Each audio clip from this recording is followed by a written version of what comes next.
የኢትዮጵያ ሕዝባዊ አብዮታዊ ፓርቲ ኢህአፓ እየተዘጋጀ የሚቀርብ ፍኖተ ዲሞክራሲ የኢትዮጵያ አንድነት ድምፅ ነው። ጤና ይስጥልኝ፣ እንደምን አመሻችሁ አድማጮቻችን። ዛሬ አርብ ጥቅምት 7 ቀን 2018 ዓመተ ምህረት ነው። የደምቢ ዶሎ ዩኒቨርሲቲ ተማሪዎች የነበሩትና በአክራሪ የኦሮሞ አሸባሪዎች የታገቱት ተማሪዎች ጉዳይ እስካሁን እልባትን አላገኘም። ብዙዎቹ ልጃገረዶች የሆኑት እነዚህ የአማራ ወጣቶች ከታገቱ አርብ ጥቅምት 7 ቀን 2111 ቀናት አለፋቸው። የወጣቶቹ ሰቆቃ ያብቃ እንበል። እስከ መቼ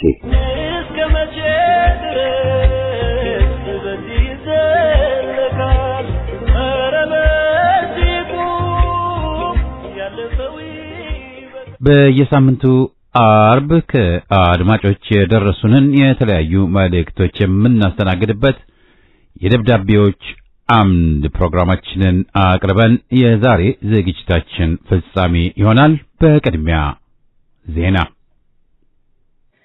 አማራን የማጥፋትና ወይም ቁጥሩን የማመንመን እቅድ በደናቁርት አማራዎች ሲፈጸም ሆኗል። አዲስ ቅዳም በዛሬው ዕለት እርምጃ ከተወሰደባቸው ያገዛዙ ኃይሎች በጥቂቱ ሲሆን አንድም የመከላከያ ሰራዊት አይታይም። ይህ ማለት ደግሞ ሙሉ የአማራ ተወላጅ ሲሆን በወገን ሆነ በጥላት ጎን የተሰለፈው አማራ መሆኑ የአማራን ቁጥር ለማመናመን የታቀደ እንደሆነ ግልጽ ነው። ስለሆነም አማራን የማጥፋት ፕሮጀክት በተዘዋዋሪ ሆነ አደሮች ጥላቶቻችን በራሳችን በጀትና የሰው ኃይል እያሳኩ ሲሆን አገዛዙ የመከላከያን ቡድን ራሱን ኃይል በሜካናይዝድ መሳሪያ አጅቦ ወደ አስተማማኝ ቀጠና ሲሸሽ አማራዎች ግን እንዲያልቁ ተፈርዶባቸዋል። ስለሆነም እንንቃ፣ ከአገዛዝ ጎን የተሰለፋችሁ ንቁ፣ ወደ ህዝባችሁ ተመለሱ፣ አማራ በአማራ አይለቅ፣ ከጥላት ወገን የተሰለፈ ቤተሰብ ያለውን ወደ ወገን እንመልስ የሚል መልእክት ተላልፏል። በራያ ግንባር በመቶዎች የሚቆጠሩ የፋሽስቱ አገዛዝ ኃይሎች ሙትና ቁስለኛ ሆኑ። በዚህ ቆቦ ሆስፒታል፣ ቆቦ ጤና ጣቢያ የህዝብ አገልግሎት ዝግ ሆኖ ውሏል። ሚኒሊክ በበርካታ ቀጠናዎች ከፋሽስቱ አገዛዝ ብልጽግና ሰራዊት ጋር ከባድ ትንቅንቅ እያደረገ የተለመደውን ድል አስመዝግቧል። የሚኒሊክ አምስቱም ኮሮች እና የህዝቡ ልዩ ዘመቻ እንዲሁም በመደራጀት ላይ ያሉ አሃዶች ከፋሽስቱ አገዛዝ ብልጽግና ሰራዊት ጋር ከባድ ትንቅንቅና ተጋድሎ አድርገዋል። በዚህም አመርቂ ድል ማስመዝገባቸው ታውቋል። በዘመቻ አርበኛ ደማሊ አባናዶ በርካታ ሰራዊትና አመራሮች የተመታበት ጠላት ለክፉ ቀን ብሎ ያስቀመጠውን ብዛት ያለው ሰራዊቱን የኦሮሞ ብልጽግና ልዩ ኃይልን ጨምሮ በማስገባት የተወሰደበትን ወታደራዊና ፖለቲካዊ ብሎም ዲፕሎማሲያዊ የበላይነት ለመቀልበስ ማጥቃት እያደረገ ቢሆንም በሚኒሊክ አናብስቶች በአግባቡ ተመክቶ በርካታ ሰራዊቱም እየተመታበት ብሎም እየንኮታኮተበት ይገኛል። ከዚህ ጋር ተያይዞ በዛሬው ዕለት ማርላ ጀምሮ ከ6 በላይ ግንባሮች ላይ ከባድ ትንቅንቅ በማድረግ አመርቂ ድሎች ተመዝግበዋል። የአገዛዙ አረመኔ ተግባር ዛሬ ተደገመ። የአማራ ፋኖ ብሔራዊ ኃይል ምስራቅ አማራ ቀጠና ሚኒሊክ በራያ ግንባር በተደረጉ ባሉ ተጋድሎዎች መካከል በጩቢ በር ግንባር ተጋድሎ እያደረገች የተሰዋችውን የምስራቅ አማራ ኮር 1 አውጃኖ ክፍለ ጦር 3ኛ ሻለቃ ፋኒት ትዕግስት ወዳጅ ይመር በፋሽስቱ አገዛዝ ሰራዊት አስከሬኗን አንደኛው ጥቷን ቆርጦ በዚህ መልክ መጣሉ ታውቋል። አገዛዝ ዛሬም የዓለም አቀፍ ሕግን በጣሰ መልኩ የተማረኩ ምርኮኞችን በተለይ ሴቶችን ጦት እየቆረጠ እንደሚገኝ ዓለም አቀፉ ማህበረሰብ ሊያውቅ ይገባልም ብለዋል። ያገዛዙ በህዝባችን ላይ መጠነ ሰፊ ወረራ ከፍቶ ይገኛል። ይህን መጠነ ሰፊ ወረራ የአማራ ህዝብ እንዲወጣ ጥሪ እናቀርባለን ሲሉም የእዙ አዛዦች አሳውቀዋል። በፋኒት የዓለም ዋሲ እና ፋኒት መቅደስ ተስፋዬ እንስቶች እህቶቻችን ላይ የተፈጸመው አጸያፊ አረመኔያዊ ተግባር የሚመጥን የአጸፋ እርምጃ መወሰድ እንዳለበት ተገለጸ። አማራ ላይ ማንነት ተኮር ጥቃት ለማድረስ በሀገሩ ህልው ሆኖ እንዳይኖር በተቸንካሪ ሰውት ትርክት ተወልዶና አድጎ መንግስታዊ መዋቅር መፍጨ የቻለው አረመኔው ያገዛዙ ስፍር ቁጥር የበዛ እጅግ ዘግናኝ ጭፍጨፋ በአማራ ህዝብ ላይ እየደረሰ ቆይቷል። በአማራ ፋኖ ትግል የፈለገውን ያህል የህዝባችን ህልውና የማክሰም ግስጋሴ ግን እንዳይመታ እየተመከተ ያለበት የትግል ምዕራፍ ላይ በእንገኝም ትላንት በህፃን አይሻ መሐመድ አትግደሉኝ ሁለተኛ አማራን ተማጽኖ ሰራሩ በጭካኔ የገደላት ጨካኞች በቅርቡ በወገራይ በላይ እዝ 3ኛ ኮር ሰሜን አምባራስ ክፍለ ጦር አባል መቅደስ ተስፋዬ በመግደል ሬሷን በመኪና እየጎተተውና እንዳይተቀበር አስፋልት ላይ በመጣል ዝናብና ፀሐይ በማስመታት የጭካኔ ተግባር የፈጸመው አብይ አህመድ የጦር ወንጀለኛ ስብስብ የጭካኔዎች ሁሉ ጥግ ሆኗል። ለሰዎች ትርክት በቀል ተነሳስተው የህዝብ ጭፍጨፋ የተሰማሩ ደም የጠማቸው አፍሳሾች የምዕራብ ጎጃም ማንኩስ አካባቢ ከጠላት ጋር በተደረገ የተኩስ ልውውጥ ቀላል ጉዳት ደርሶባት የአገዛዙ ሰራዊት እጅ የወደቀችው 19 ዓመቷ ፋኒት በዓለም ዋሴ ተመሳሳይ ድርጊት ተፈጽሞባታል። ፋኒት በዓለም ከነ ህይወቷ በእጁ የያዘው የአብይ ሰራዊት ከበላይ ኃላፊዎቹ በተሰጠው መመሪያ መሰረት የፋኗን ሁለት ጡቷን በመቁረጥ አስፋልት ላይ ከመጣሉን ባሻገር አማራ የሚባል ንቅሳት ያለበትን የቆዳዋን አካል በመግፈፍ ለአማራ ህዝብ ያለውን ጥላቻና ጭካኔ ያሳይቷል። የተሳሳተ ትርክት እየተጋተ አድጎ የሀገሪቱን ባንክና ታንክ የተቆጣጠረው አብይ አህመድ እና ቡድኑ በፋኒት የዓለም ዋሴ ላይ የፈጸመውን አስነዋሪ ጭካኔ ድርጊት የአማራ ፋኖ ብሔራዊ ኃይል ሰሜን አማራ ቀጠና በላይ ዕዝ በእጅጉ አስቆጥተዋል። ድርጊቱንም አምርሮ ያወግዛል።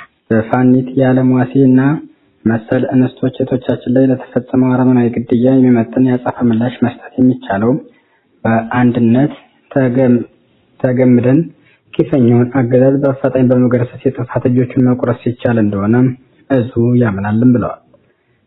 በእህቶቻችን የዓለም ዋሴና መቅደስ ተስፋዬ ላይ ብቻ ሳይሆን በመላው አማራ ወገናችን ላይ ድረስ አረመናዊ ድርጊት ሆኖ በጥቁር መዝገብ ሰፍሯል። ይህ ፋሽስታዊ ቡድን ከመሰረቱ በመንቀል የአማራውን የሀገራችን ህልውና ማረጋገጥ ብቸኛ ፍቱን ፈውስ መሆኑን ህዝባችን የአማራ ፋኖ ብሔራዊ ኃይል ሰሜን አማራ ቀጠና ያምናል ሲሉ መግለጫቸውን ቋጭተዋል። የኢንዱስትሪ መንደር ከተባለችው ኮምቦልቻ የወንዝ ውሃ በፋብሪካው ኬሚካል ወደ መርዝነት መቀየሩ ተገለጸ። አማራን በተለያየ መልኩ ማዳከም ዓላማው አድርጎ የሚንቀሳቀሰው አገዛዙ የኢንዱስትሪ መንደር ከተባለችው ኮምቦልቻ ወንዝ ውሃ በፋብሪካ ኬሚካሉ ምክንያት ወደ መርዝነት ተቀይሮ ህዝብን እየፈጀ እንደሚገኝ ታውቋል።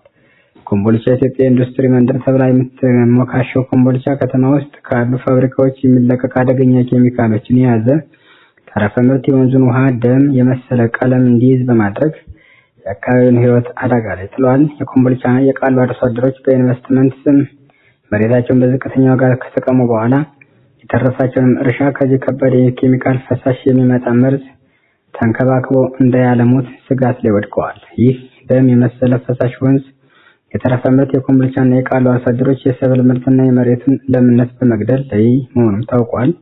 የአካባቢው ነዋሪዎችም አርሶ አደሮች ይህ መርዝ የአካባቢ ስነ ምህዳር ላይ እያሳደረ ያለውን ከባድ ተጽዕኖም ገልጸዋል። የአካባቢ ማህበረሰብ በተደጋጋሚ ድምፁን ቢያሰማም የራሱን ምቾት የሚጠብቅ አመራር እንጂ ለህዝብ ደህንነት ደንታ የሌለው ነው በማለት በህዝብ ደህንነት ጉዳት ላይ የኃላፊነት ስሜት የጎደለው አመራር መኖሩን አውስተዋል። እስካሁን ለቅሬታቸው የሚሰማ ኃላፊ ማጣታቸውን የነገሩን ሲሆን ነገሩን ይበልጥ እንዳሳዘናቸውም ተናግረዋል። ለሚመለከተው ሁሉ ጥሪ የኮምቦልቻና የአካባቢ ወንዞች በዚህ አሰቃቂ የፋብሪካ ኬሚካል ተረፈ ምርት መበከላቸው የአርሶ አደሩ ኑሮ ከመናድ ባሻገር ለወደፊት የጤና ቀውስ የአካባቢ ጥፋት ሊዳረግ ይችላል። የሚመለከተው አካል መፍትሄ ይስጠን ሲሉ ቅሬታቸውን በይፋ ለፍኖተ ገልጸዋል።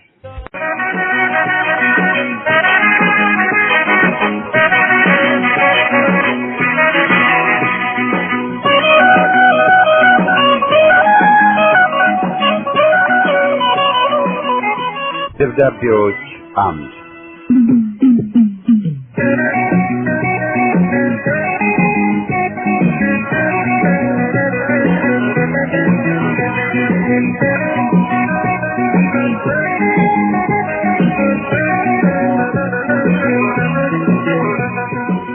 ይህ ፕሮግራም ከእናንተ ከአድማጮቻችን ያገኘናቸውን ደብዳቤዎች የምናስተናግድበት መድረክ ነው። ይድረስ ለፍኖተ ሬዲዮ የኢትዮጵያ አንድነት ድምፅ አዘጋጆችና አድማጮች በሙሉ እንደምን ሰንብታችኋል? ላለፉት 3 ሳምንታት በጎንደር፣ በጎጃም፣ በወሎ፣ በሸዋና በወለጋ ክፍላተ ሀገር ውስጥ እየሰማን ያለነው የፋኖ ታሪካዊ የጦር ሜዳ ገድልና አማራን ለማጥፋት ተልእኮ ተሰጥቶት ሕይወቱ እያባከነ የሚገኘው ነፍሰ ገዳይ ጦር ሽንፈት መሳ ለመሳ እየሰማን እንገኛለን። የጨነቀው ሙቃነቀው እንዲሉ የአረመኔ የኦሮሞማ ቅጥር ነፍሰ ገዳይ ጦር ቆስላ በተያዘች እህታችን ላይ ያሳየውን ጭካኔ ስናይ ደግሞ ይህ ቅጥር ነፍሰ ገዳይ ጦር ምን ያህል ተስፋ እንደቆረጠ ብቻ ሳይሆን የአረመኔውን ኮሎኔል አብይ አህመድን እውነተኛ ገጽታ ያሳየበት መስተዋት መሆኑን ማየት ይቻላል። የውድ እህታችንን ጡት በሳንጃ መዘልዘል ጀብድ የመሰለው ይህ አረመኔ ጦር የአረመኔውን ኮሎኔል እውነተኛ ጸባይ፣ አመልና ተግባር በገሃድ ለዓለም ያሳየ እርምጃ መሆኑን ማን ያጠዋል? ይህ ለመላው የአማራ ሕዝብና ኢትዮጵያዊ ዜጋ ሁሉ የመጨረሻዊ ማስጠንቀቂያ ደወል ካልሆነ ሌላ ምን ሊሆን ይችላል? አልፎ ተርፎም ለማንም አገር ወዳድና ሰው ለሆነ ፍጡር ሁሉ ወንድ፣ ሴት፣ ወጣትና አዛውንት ሳይል የትግል ጥሪ መሆኑን ያጤኗል። የምንሞትለት እንጂ የምንገደልለት ዓላማ የለንም በሚል መፈክር ጠላትን ማቸነፍ አይቻልም።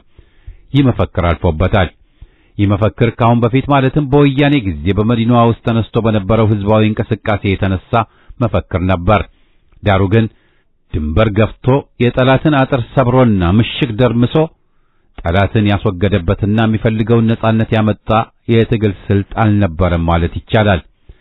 ግማሾቹ እንደዚህ፣ ግማሾቹ ወደ እስር ቤት በመመላለስ ግማሾቹ ደግሞ በምርጫና ሶስተኛ መንገድ አለ እያሉ ወጣቱን በቀቢጸ ተስፋ እንዲኖርና መረር ያለ ትግል እንዳይጀምር ሲያወናብዱት እንደነበር ሁላችንም የምናውቀው ጉዳይ ነው። ዛሬ ፋኖ ከፋኝ ብሎ የትጥቅ ትግል ላይ ይገኛልና መልሱ የትጥቅ ትግል ብቻ ነው። እርሱንም ፋኖ በተግባር መልሶታል። እድሜ ላሳረኛው ፋኖ ካለፈው ስህተት ተምሮ ጠላትን በሚገባው ቋንቋ ማነጋገር ከጀመረ ውሎ አድሯል ማለት ይቻላል። ለ40 ዓመታት ያህል አጥልቶ የነበረው የፍርሃት ቆፈን ለቆት ከ40 ዓመታት በፊት ለነበረው የትግል ወኔና ሞራል ቦታውን ሰጥቶና ተክቶ ፋኖ እየተፋለመ ነው። ከ40 ዓመት በፊት በኢህአፓ ይመራ የነበረው የከተማም ሆነ የገጠሩ የትጥቅ ትግል ሰልፍ ስምሪቱ ግልጽ ነበር። በባንዳዎች ቤት ሞት ይስፈንበት፣ በፋሽስቶች ቤት ሞት ይስፈንበትና ባንዳ ሆዱ ይሸበር፣ ጠላትም ቅስሙ ይሰበር ብሎ ነበር በፋሽስቱ ደርግ፣ በተገንጣዩ ሻዕቢያና በአስገንጣዩ ወያኔው ላይ ትግሉን ያነጣጠረው። ዛሬም ከፋኖ የሚጠበቀው የትግል ስልት፣ ሰልፍና ስምሪት ተመሳሳይ መሆን አለበት ባይ ነኝ።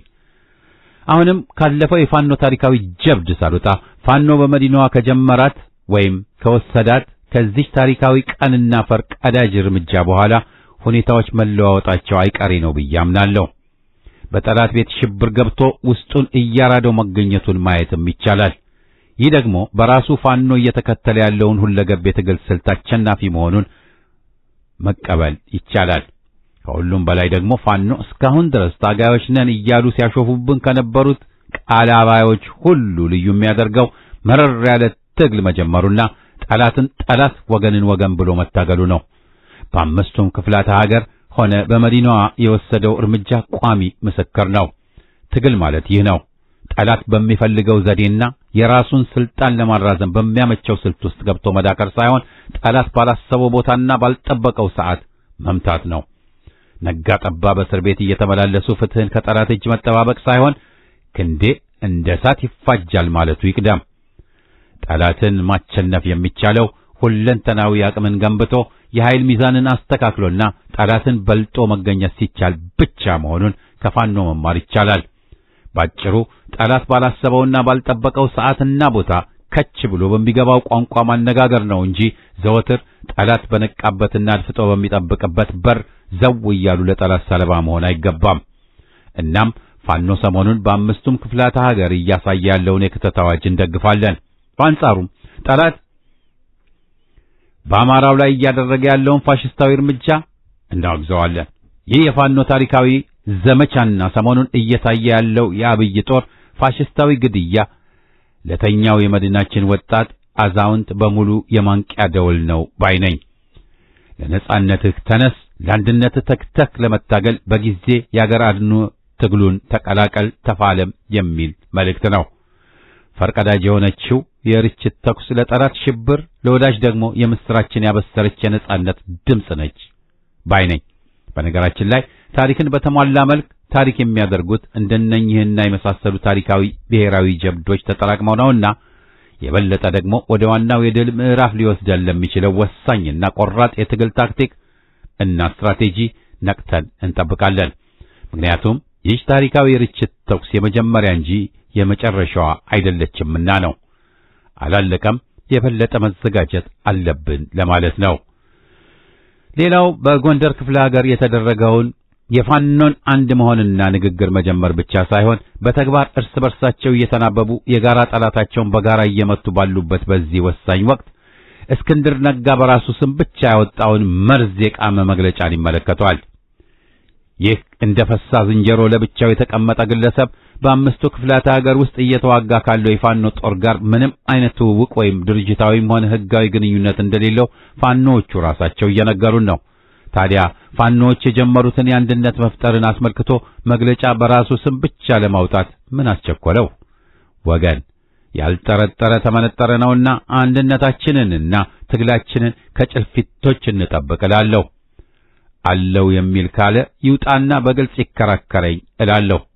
እኛ አንድነን የማናውቃቸው ግለሰቦች በተጣሉ ቁጥር እርስ በርሳችን ለመዋጋት ዝግጁ አይደለንም ብለዋል እውነተኞቹ ፋኖዎች። በመቀጠልም በአማራው ጥያቄና በኢትዮጵያ ደህንነት ላይ መሰሪ ተንኮል ለመሸረብ ሲንቀሳቀሱ ለሚገኙ እስክንድሮች ሁሉ መነገር ያለበት በቃችሁ ነው። አሁንም ይህ ግለሰብ አነጋጋሪ የሆነ መግለጫ በራሱ ስም ማውጣቱ በራሱ የተንኮል እንጂ የጤንነት አለመሆኑን ለመረዳት የሚያዳግት አይደለም። ትግላችን ይቀጥል። ደረጀ አካሉና ጓደኞቹ ከአዘዞ ጎንደር።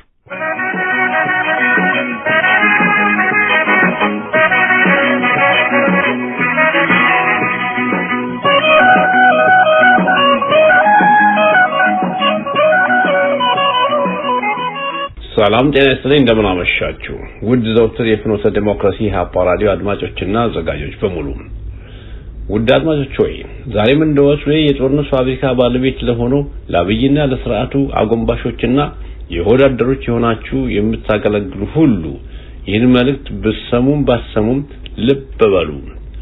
አብይ አገር መሪ ሳይሆን አገር አጥፊ ከመሆኑም በላይ የፋኖን ምት መቋቋም አቅቶት ተስፋ ስለቆረጠ አጥፍቼ ልጥፋ ትግል ላይ ስለሆነ የሱን ጥፋት መንገድ የምትከተሉ ደጋፊዎች ሁሉ ስለሱ ስልጣን ማሰብ ትታችሁ ስለራሳችሁና ስለ ቤተሰቦቻችሁ አስቡ። እሱ ከሆነ በረጅሙ ያሰቡና ያቀደው አጀንዳ ስለተበላሸበት ተበሳይቶ ዛሬ መከላከያ የሚባል ሰራዊት በፋኖ ምት ማለቁን ለመሸፋፈል ሲል ከአንድ እስከ 3 የሚሆኑ የአማራ ስም ያላቸው በተግባር ግን ከራሱ በላይ የአማራ ጠላት የሆኑት ጀነራሎች ወደፊት በማምጣት መከላከያ ይባል እንጂ አሁንም በመከላከያ ሽፋን እየተዋጋ ያለው ከተወለዱ ጀምሮ የአማራን ጥላቻ እንደ መርዝ እየተጋተ ያሳደጋቸው የመከላከያን ዩኒፎርም አልብሶ ቢያሰልፍም እነሆ ሰራዊቱ ከመደምሰስ እጅ ከመስጠትና መሳሪያ ከማስረከብ ባሻገር ደግሞ ደጋግሞ ነገም ዛሬም ቢያሰልፍም እነሆ እንደምሰሙት ሁሉ ከውርደት ማምለጥ አልቻለም። ምክንያቱም ጦርነቱ የዘር ማጥፋትና በክፋት ላይ የተመሰረተ ፍጹም ኢትዮጵያዊነትን ያልተላበሰ ስለሆነና እውነት ላይ ያልተመሰረተ ጦርነት በመሆኑ ዛሬ ሁሉም አለኝ ብሎ የሚተማመንባቸውን ሁሉ አሰልፎ ውጤት አልባ የሆነበት በመምጣቱ ዛሬ ላይ ድብቅ ኃይል ይኑረው አይኖር ባይታወቅም የሽመልስን ካምፕ ባዶ አስቀርቶ የመጨረሻውን የኦሮሚያ ልዩ ኃይል ጠራርጎ ለፋኖ ግንባር ላይ አሰልፎ ለሌላኛው ሽንፈት እየተዘጋጀ ነው። እንግዲህ እንዲህ ከቀጠለ የኛው አብይ ያሸንፋል ብላችሁ የምትደግፉና በተስፋ የምትቃዡ የሁዴት ብልጽግናዎች ይልቅ ለዛሬ ሳይሆን ነገ አብይ ወደ እምሬት ቢሄድ ወይንም በመንደር ላይ መኖርን በተቃዋሚዎች ትግል ቢነጠቅ የእናንተ በሰላም ከህዝብ ጋር የመኖር ጣፋንታችሁ ምን እንደሚሆን ከወዲሁ ተገንዝባችሁ የተሰልፋችሁበትን ዓላማ ለይታችሁ አውቃችሁ ራሳችሁን ከብልጽግና ድራማ በትላቀቁ ይበጃል። የአንድ እግዚአብሔር የሚታመልኩት ሰው ነገ እንኳን እናንተን ሊያተርፍ ራሱን ሊያድን አይችልም። ምክንያቱም በአሁኑ ጊዜ ህዝባዊ ቁጣ በጣም አይሏል። የአንድነት ኃይሎች ትግልም ከምን ጊዜውም ይበልጥ ተጠናክሮ ቀጥሏል። የሱ ጭካኔ ሌላውንም እንዲጨክር ረድቷል። እሱ ከሆነ ሰላም ያለችበት ሰፈር ላለመድረስ ለራሱ ቃል ገብቷል። በራሱ ህዝብ ላይ ሸፍቶ ከጠቅላይ ሚኒስትርነት ወደ ፕሬዝዳንትነት ተሻግሮ መምራትንም ሁሉ ይመኛል። አራስንቱ ጎበዝ። እሱ ከተቃዋሚዎች ይልቅ ራሱን በራሱ ገዝግዞ ለውድቀት ያዘጋጀ ሰው ስለሆነ ተባብሮ በአንድነት ኃይል አሽቀንጥሮ ለመጣል ትብብርና አንድነት ያስፈልጋል። ይህ በእንዲህ እንዳለ በፋኖ ጥንካሬና በተለያዩ ኃይሎች በተለያየ መንገድ እየተደረገ ያለው የውስጥ ትግልም ከሚጠበቀው በላይ መፈናፈኛ ስላሳጣው የዲፕሎማሲውን ማርሽ በመቀየር የሌላውን አገር መሪዎችን ከአሜሪካ መሪ ከትራምፕ ጋር አማልዱኝ ተማጽኖም ማድረግ ላይ ነው። እንግዲህ ከተሳካለት ውጤቱ በቅርቡ የምንሰማው ይሆናል። ካልተሳካለትም መርሱ ግድያውን ቀንስ እንጂ ውረድና ስልጣን ለህዝብ አስረክብ ላይ ላይሆን ይችላል።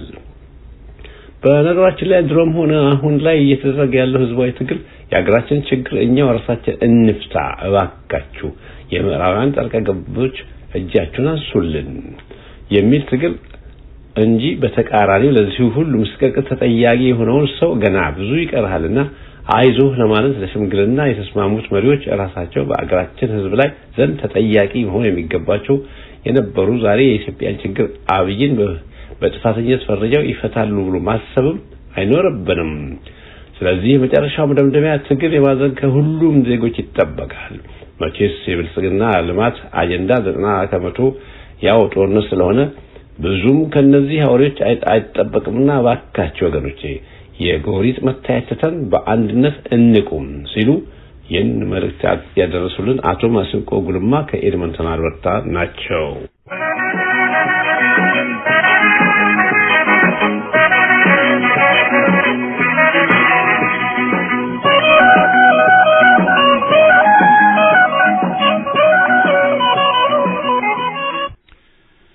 ሰላም ለፍኖተ ዲሞክራሲ አዘጋጆችና አድማጮች። ውሸትን እንደ ብልጠት ዘረኝነትን እንደ ዕውቀት የሚያራምደው የኦሮሞማው ቁንጮ ገጣሚው እንዳለው ሀገሪቱን በአጋችና ባንጋች እያመሳት ይገኛል። ይህ የውጭ ጌቶቹን ፍላጎት እንደ ራዕይ ተንበርክኮ መገዛትን ሰላምና መረጋጋት አድርጎ ካልተቀበላችሁ ታልቃላችሁ የሚለን አሻንጉሊት ለሁለት ዓመት አማራው ላይ ላካሄደው የዘር ፍጅት ጦርነት ያደረሰውን እልቂት እና የ28 ቢሊዮን ዶላር ኪሳራ ስኬታማ ነው ብሎታል። ልማት አለ። ይህ ልማት ደግሞ ዓለምን እያስደመመ ነው። እባካችሁ አይናችሁን ግለጡ ብሎናል። ሚሊዮኖች በረሃብ ጠኔ በሚሰቃዩበት ሀገር አሻንጉሊቱ ኮሎኔል የተድላና የፍስሐ ሕይወት ላይ ነን በማለት በኢትዮጵያና በዜጎቿ ሰቆቃ ያለውን ሰይጣናዊ እርካታ አረጋግጧል። ጌታዋን የተማመነች በግ ላቷን ውጭ ታሳድራለች ሆነና ተራብን የደሞዝ ጭማሪ ይደረግልን ያሉት ደግሞ የእናንተ ችግር በደሞዝ ጭማሪ የሚፈታ አይደለም በሚል እብሪት ማዳፈኑ አልበቃ ብሎ ለምን ማርና ዶሮ አይበሉም በማለት ማላገጡም አይዘነጋም። ለጡረታ የደረሱ በመቶዎች የሚቆጠሩ ሰራተኞችን ከአንበሳ አውቶቡስና የፖስታ አገልግሎት መስሪያ ቤት በማባረር በቦታው በውልደት የመረጣቸውንና በችሎታ የበታች የሆኑትን መተካቱና ለተቀረው ጩኸት የደገሰውን ማሰርና መግደል መፍትሄ እንደሆነ በተግባር አሳይቷል። ይባስ ብሎ እንደ ኢትዮጵያ ያለ ከእውነትና ዕውቀት የራቀ ማህበረሰብ የለም በማለት ህዝብን ሲዘልፍም አፉን ያዝ የማያደርገው ትንሽ ሰው ነው ኢትዮጵያን እየገዛ ያለው። እንዲያው አገር ለመግዛት ትክክለኛውን ጭምብል ማጥለቅን እንጂ ጭንቅላት አይጠይቅም። ሆኖ አገራችን ኢትዮጵያ ከመጨረሻዎቹ ዝቅተኛ አገሮች መካከል ቁጥሯ እንዲገኝ ካደረጉት አብይ ምክንያቶች ዋናዎቹ አውቀው በዕውቀታቸው የሚመሩ መሪዎች እጦት፣ ራስን ወዳድና ስግብግብ የማይሞላ ኪስ ያላቸው መሪዎች የበዙባት አገር በመሆኗ ተራማጁንና የሚያውቀውን ህዝብ ገና ነው፣ አያውቅም፣ አልበሰለም፣ አልተጠናከረም፣ አልተደራጀም፣ ገና ለጋ ጥሬ ነው እያሉ ያገዛዛቸውን ሰንሰለት ብቻ የሚያጠብቁ መሪዎች የሞሉባት አገር በመሆኗ ህዝቡ ዛሬ ካለበት አዘቅት ገደል ውስጥ ገብቶ በኑረው የስቃይን ህይወት እንዲገፋ አድርገውታል። ለብዙ ዘመናት አምሮና ተጎዝጉዞ የተቀመጠው የኢትዮጵያ መሶብ ዛሬ ወስከምብያው ቢከፈት ባዶና ኦና ሆኖ የምስራቅ አፍሪካ የረሃብ የጠኔ መሶብ ሆኖ ባለበት የገጠሬው ግማሽ በቤት አንድ ሕፃን የመቀንጨር ችግር ውስጥ በወደቀበት የኢትዮጵያ ህዝብ ነጻነት በስቶበት አጠቃቀሙን ስላልቻለ እርስ በርስ ይጣላል፣ የተራበው ቁንጣን ያሰጋዋል በማለት በህዝብ ሰቆቃ የሚቀልደው ሰው በላ እንደ ማደጋስካር ህዝብ ነቅለን የምንጥለው ዛሬ ነው። ህዝቡን በጸጸት ባህር እየዋኘ ሰምጦ እንዲቀር ወይም ያው የችግር ዳፈናው እንዳይለቀው እንደ ሰነፍ ልቃቂት በረጅሙ ተመዞ ሳይጠነጠን እንደሚቀረው ልቃቂት ህዝብም የትናንቱን እየዘነጋ ወዳጁን ጠበቅ ጠላቱን ፈቀቅ ማድረግ ተስኖት የክህደት ሰለባ ሆኖ መከራ እየተፈራረቀበት እንዲኖር ተገዷል። የወያኔና ኦሮሞማው ፋሽስት ያደሩ ሞራለቢስ ራስ ወዳድ የግለኝነት ተገዦች አገር ወገንን ክህደት ዘመናዊነት የሚመስላቸው አረንዛዎች በወያኔ አሽከርነት በአዴን በኦሮሞማው አዴፓ ሆነው ለ34 ዓመታት አማራውን ሲያስፈጁ ሲያዋክቡ ሲበዘብዙ የኖረውን ነጻነት ማንነትን እና አገርን ሊያሳጣ መናገሻችን ላይ የተደቀነውን የረሃብና እርዛት የልቂትና የመከራ የግዞትና የሞት የጥላቻና ዘረኝነት ተላላኪ ማፈሪያዎች በሰላም ዴሞክራሲና አንድነት ጭምብል የሕዝብን ትግል ጠላፊዎች ጠራርገን ልናስወግዳቸው እንጂ በውልደት ወይም ሃይማኖት እንዳሻችሁ ልንላቸው አይገባም። ከሰውነት ይልቅ በአውሬነታቸው የተመረጡ ሰበላዎችን ኢትዮጵያ ላይ የጫኑብን ባላንጣዎች ዳግም አንነሳ መስሏቸው ከሆነ በእውነቱ አላወቁንም። በኃያልነት ትምክህት ለወጠራቸው ምስ መሆናችንን የተኛውን ዝሆን መቀስቀሳቸውን በዘውግ በቋንቋ ከፋፍለው አዳምተው አዋርደው አለቀላችሁ ሲሉ ምስጢር የሆነባቸው ያ ኢትዮጵያዊነቱ ተቀስቅሶ በሰፈሩት ቁና እንደሚሰፍራቸው ድል ለኢትዮጵያ ሕዝብ፣ ሞት ለዘረኝነት፣ ደመላሽ መከተ ከበቅሎ ቤት አዲስ አበባ።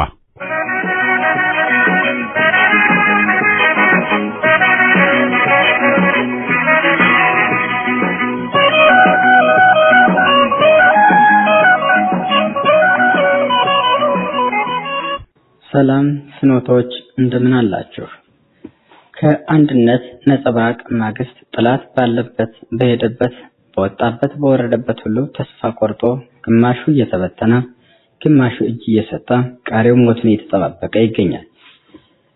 በየቀጠናው የነበሩ የአንድነት ሳንካዎች ተቋጭተው የአንድነት ትንሳኤን ለመረከብና ለማየት ሲደክሙና ሲናፍቁ የነበሩ ነፋስ ላይ ሳይሆን መሬት ላይ ያሉ አናብስቶች ከሰሞኑ እየተሰሙና እየታዩ ባሉ የአንድነት ጭላንጭሎች አሸናፊነታችንን ያረጋግጥንበት ሳምንት ነው ሲሉ ገልጸውታል።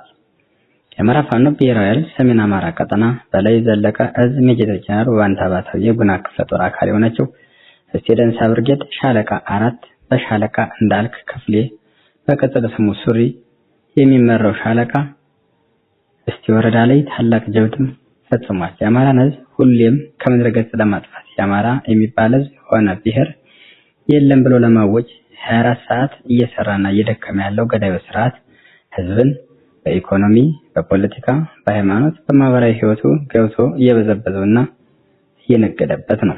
ዛሬም የእስቴ ወረዳ የብልጽግና አሽከሮችና ሎሌዎች ከእስቴ መካነ ኢየሱስ ከተማ ተነስተው ልዩ ቦታው ዳጎት ተብሎ ከሚጠራው ቀጠና ላይ የተሰራውን የዳጎት ድልድይ ለማስመረቅ ወደ ቦታው ተንቀሳቅሰው ህዝብን ሰብስበው ይኸው ይህን የመሰለ 1 ሚሊዮን የፈጀ ድልድይ ሰራንላችሁ፣ ቀጠናው ከፋኖ አጽድተን ስራ እየሰራን እንገኛለን እያሉ በሬ ወለደ ወሬና ውሸት ለመዋሸት ሙከራ ሲያደርጉ ቆይተዋል። ድልድዩን እየሰሩትና እየጠገኑት ካሉ ሰዎች ወይም መሐንዲሶች የደረሰ መረጃ ግን ድልድዩን የያዙት 200 ሺህ ብር እንደሆነና ስራው ብዙ ፋይናንስ የማይጠይቅ እንደሆነ አስረድተዋል።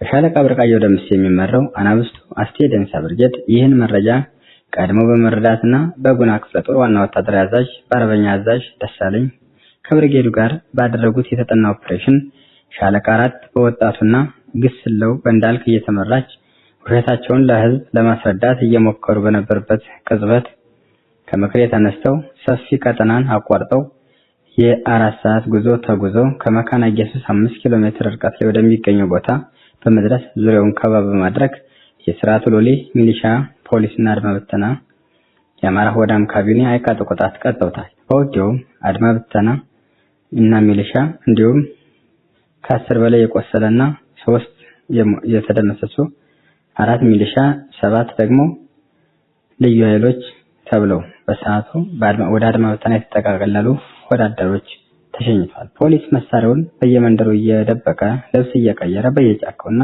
በየጥሻው ተበትኗል። ሆዳሙ ካቢኔም የያዘውን የሐሰትና የውሸት ወረቀት መቋጠሪያ ሻንጣውን በየጥሻው እየጣለ እንደ ጦጣ እና ዝንጀሮ በዱር ገደሉ ገብቶ አናብስቶቹ እየፈለጉትና እያደኑት ይገኛል።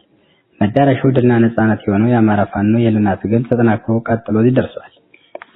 ይህን ነገር ላነሳ የቻልኩበት ትልቁ ምክንያት በየቦታው ያልበጀቱትን በጀት በጅተናል፣ ያላደረጉትን ነገር አድርገናል፣ ያልሰሩትን መሰረተ ልማት ሰርተናል እያሉ ፕሮፓጋንዳ የሚነዙ ያገዛዙ አሽከሮች በየቦታው በስተዋል ተበራክተዋል። ስለዚህ ይህ ድምጽ የሚሰማችሁ ውድ ቤተሰቦቻችን በሙሉ አንዱና ትልቁ ትግል ያገዛዙን ፕሮፓጋንዳ ማምከን፣ ማክሸፍና የፕሮፓጋንዳውን የውሸት ጥግ በግልጽ ለህብረተሰቡ በማሳየት እንዲወገዝ ማድረግ ትልቁ ስራችን ሊሆን ይገባል።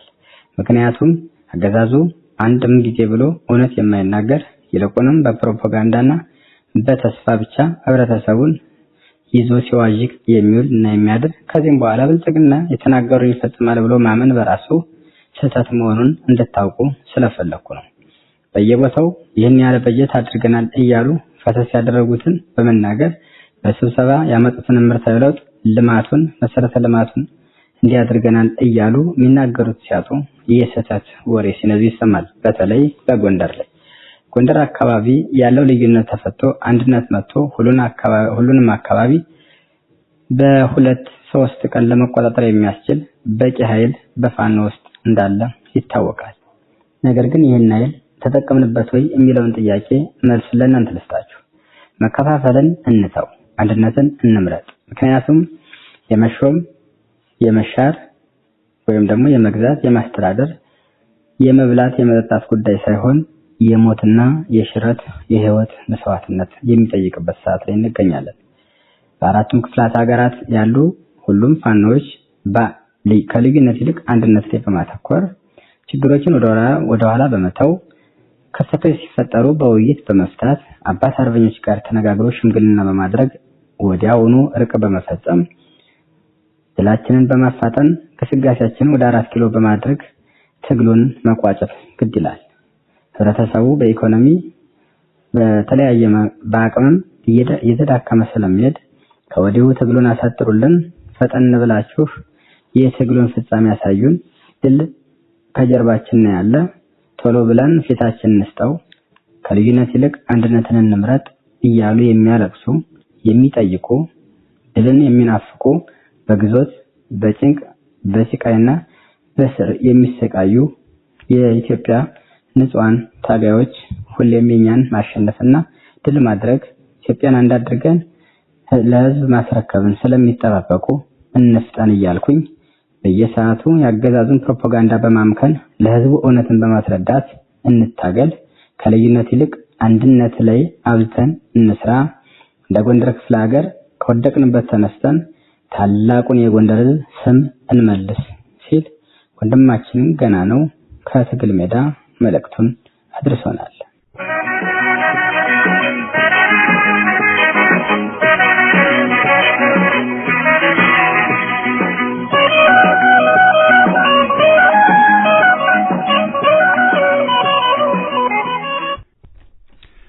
ለፍኖተ ሬዲዮ አዘጋጆች ለየመርሃ ግብሩ ተሳታፊዎችና እንዲሁም ለዘወትር አድማጮች የከበረ ሰላምታዬን አቀርባለሁ። ኢትዮጵያ የኒውክሊየር ፕላንት በሩሲያ አጋዥነት ልትገነባ ነው የሚለው ዜና ከሰማሁበት ቀን ጀምሮ በመገረም ማሰላሰሌን አላቆምኩም። አምባገነንነት በተናጠልም ሆነ በቡድን እንደ አገዛዝ በሰፈነበት ግዙፍና ትልቅ ሆኖ ለመታየት የማይፈነቅሉት ድንጋይና የማይቀፈሩት ጉድጓድ የለም። እንዳወሩት ያህል ሆኖ መገኘት ግን አይቻላቸውም። በእነርሱ ሰፈር የተወራ ሁሉም ጉዳይም ሲፈጸምም አይታይም። ሲቀደዱ ሃይ የሚላቸው የለምና ሁሉም ጉዳይ በድፍረት የሚፈጸም ይመስላቸዋል። አምባገነኖች ጉራ፣ ትዕቢት፣ ትምክህትና ቅጥፈት የማይሰለቻቸው በመሆኑ የማያወሩት ያልተጨበጠ ወሬ የለም። ምኞታቸው ቅዠት እንጂ እውን ሆኖ አያውቅም። እቅዱ ግብም ሆነ በዓላማ የታጀበ ካልሆነ ምኞት ሆኖ ይቀራል።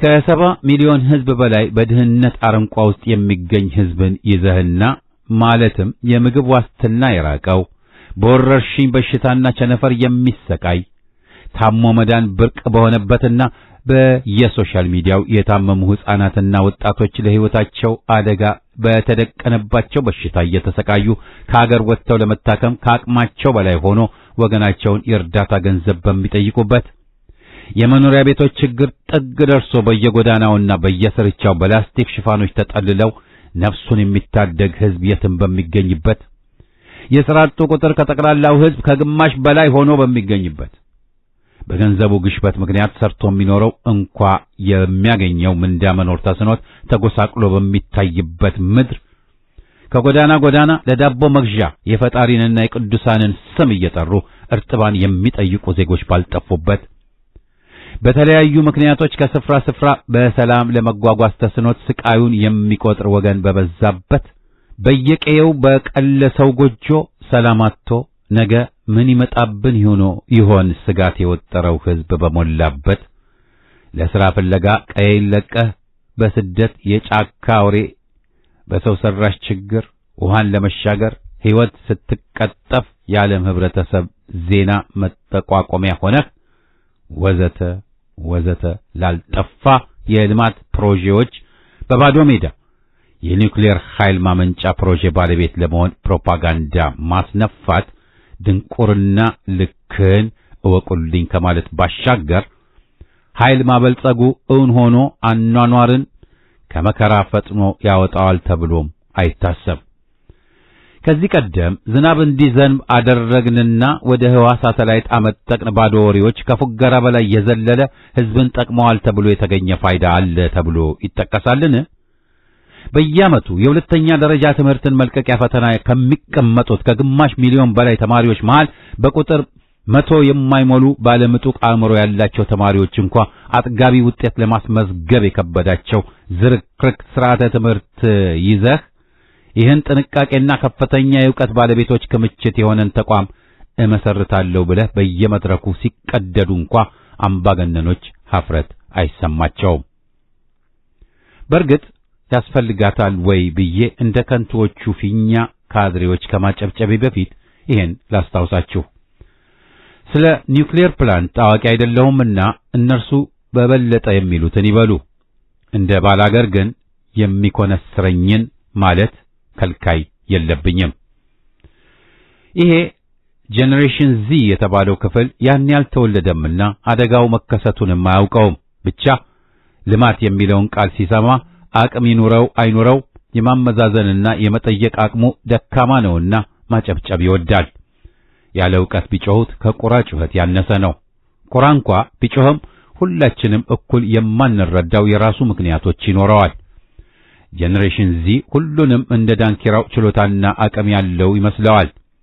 ቲክቶክ ጉዳፈላ ልናስተዳድረውና በአቅማችን ልንሰራው የምንችል ሌሎች የኃይል ምንጮች አማራጭ የለንምን? ምንስ አንጠራራን?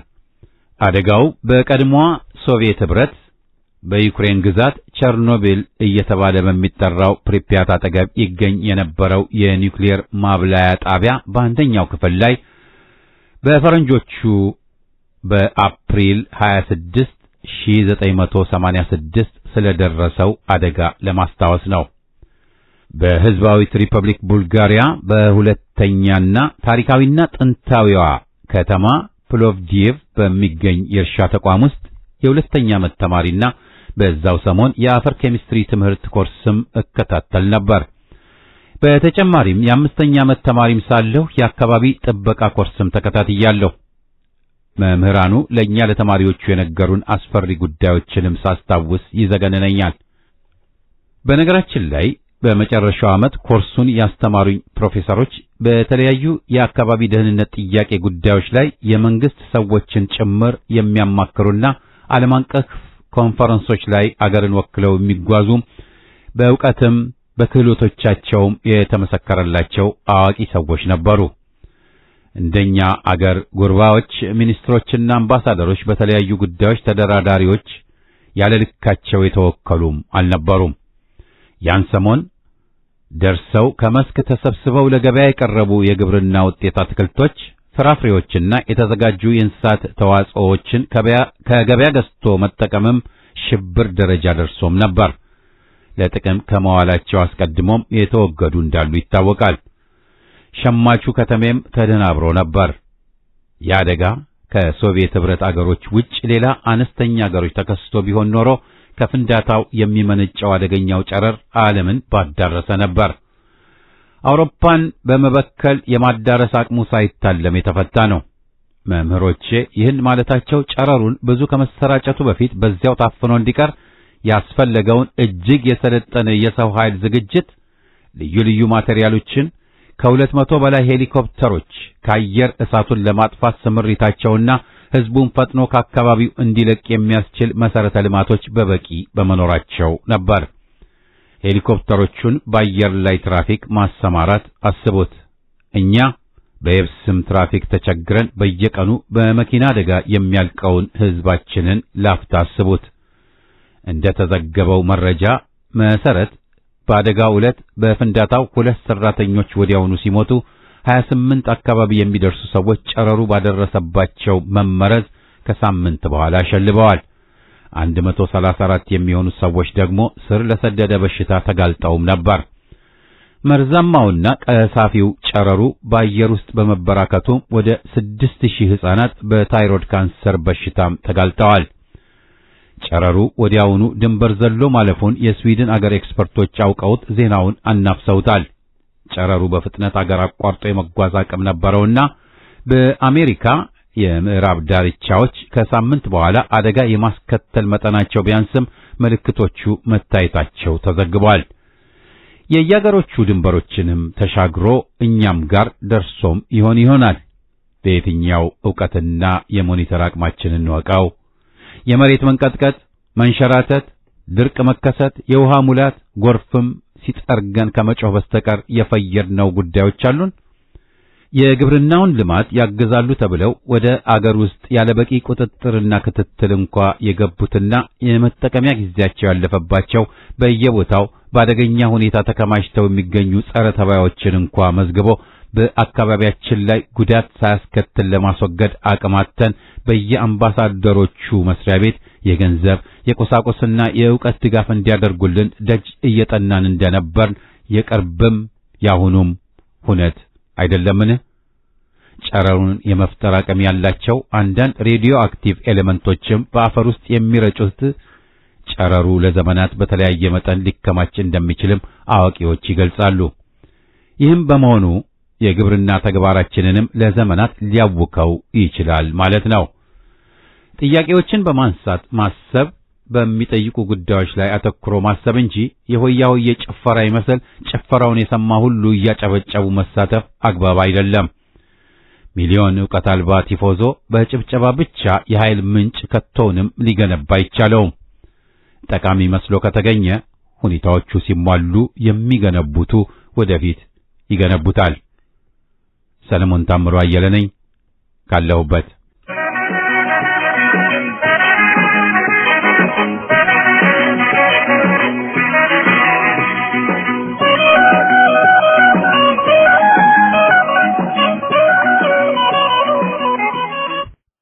አድማጮቻችን የደብዳቤዎች አምድ ፕሮግራማችን በዚሁ ይጠቃልላል። ሳምንት አርብ እስከምንገናኝ ደህና ቆዩን።